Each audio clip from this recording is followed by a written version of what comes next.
প্রধানমন্ত্রী হিসেবে দায়িত্ব গ্রহণের পর প্রথমবার চট্টগ্রাম সফরে যাচ্ছেন বিএনপি চেয়ারপারসন তারেক রহমান। আগামীকাল চট্টগ্রামের বাঁশখালী, ফটিকছড়ি এবং হাটহাজারী সফর করবেন তিনি। সফরে বন্যায় ক্ষতিগ্রস্তদের সহায়তার পাশাপাশি তৃণমূলের নেতাকর্মীদের সাথেও সাংগঠনিক সভা করবেন তারেক রহমান। এ নিয়ে আরও বিস্তারিত জানাতে আমাদের সাথে চট্টগ্রাম থেকে যুক্ত হয়েছেন শোয়েব রহমান। শোয়েব, প্রধানমন্ত্রীর আগমন উপলক্ষে কেমন আয়োজন দেখছেন, বিস্তারিত জানাবেন।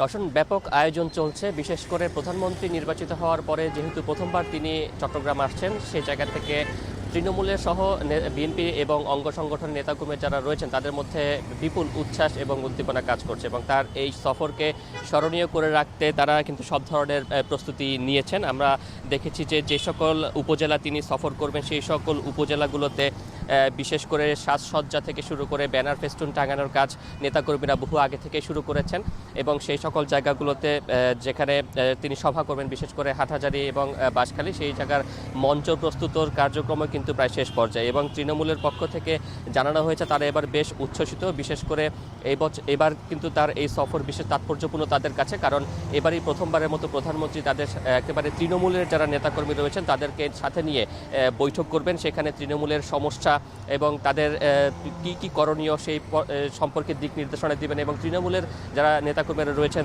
যারা দীর্ঘদিন আন্দোলন সংগ্রামে ছিলেন তাদের অভিজ্ঞতাগুলো তুলে ধরার পাশাপাশি অনেকেই বিশেষভাবে মূল্যায়িত হননি, সেই বিষয়গুলো কিন্তু তারা প্রধানমন্ত্রীর সামনে বলার সুযোগ পাবেন। সেই জায়গাটি ঘিরে তৃণমূলের নেতাকর্মীদের কাছে কিন্তু ব্যাপক উচ্ছ্বাস উদ্দীপনা কাজ করছে এবং এই সফরটিতে তিনি মূলত হাটহাজারী, ফটিকছড়ি এবং বাঁশখালী এই সকল এলাকায় যারা বন্যায় ক্ষতিগ্রস্ত হয়েছেন তাদের মাঝে কিন্তু 130টি ঘর উপহার দিবেন এবং তিনি ফটিকছড়িতে হেলিকপ্টার যোগে নামার পরে সেখানে হেফাজতের যিনি বর্তমান আমির রয়েছেন মহিবুল্লাহ বাবুনগরী, তার সাথে সৌজন্য সাক্ষাৎ করবেন এবং এরপরেই কিন্তু তিনি সড়ক পথে হাটহাজারীতে আসবেন এবং হাটহাজারীর কলেজ মাঠে তিনি একটি সভায় অংশ নেবেন।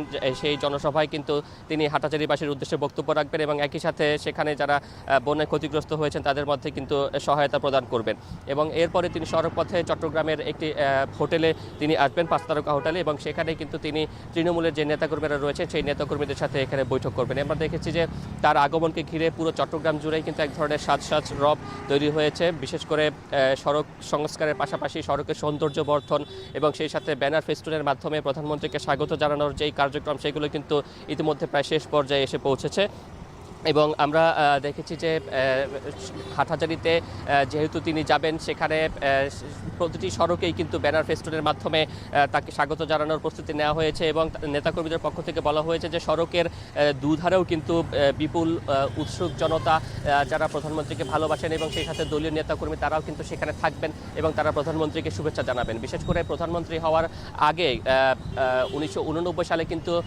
প্রয়াত প্রধানমন্ত্রী বেগম খালেদা জিয়া তিনি হাটহাজারীতে গিয়েছিলেন এবং প্রায় 27 বছর পরে প্রধানমন্ত্রী তারেক রহমান আবারও সেই হাটহাজারীতে যাচ্ছেন। সেই জায়গা থেকে বিএনপি নেতাকর্মীর পাশাপাশি হাটহাজারীবাসী যারা রয়েছেন তারা কিন্তু বিশেষভাবে নজর রাখছেন তার এই সফরের প্রতি এবং তারা কিন্তু বেশ উৎসাহ উদ্দীপনার মধ্য দিয়ে অপেক্ষা করছেন। রওশন, চট্টগ্রামের প্রথমবার প্রধানমন্ত্রীর সফরের আগে প্রস্তুতির সবশেষ খবর জানাচ্ছিলেন সহকর্মী শোয়েব রহমান।